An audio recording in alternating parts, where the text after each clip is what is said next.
720, 730 এরকম বিক্রি হতো, এখন 800 টাকা বিক্রি হচ্ছে। হাট কর্তৃপক্ষের পক্ষ থেকে কোনো রেট নাই।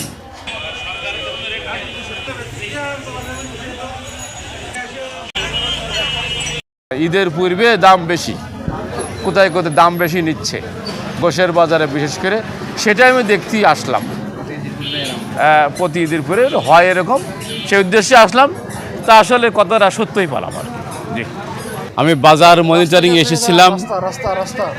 তো বাজার, গোশের বাজার বিশেষ করে গরুর গোশত, খাসির গোশত, মুরগির বাজার, এইগুলি আমি পরিদর্শনে গিয়েছিলাম। তো বাজার একটি স্বাভাবিক সময়ের চেয়ে একটু বাজারের দাম বেশি।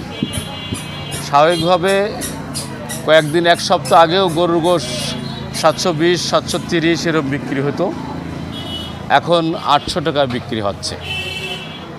কারণ জিজ্ঞেস করলে তারা বলছে আমরা যে দামে কিনছি সেই দামে বিক্রি করছি, কেনা পড়ছে বেশি, বিক্রিও বেশি।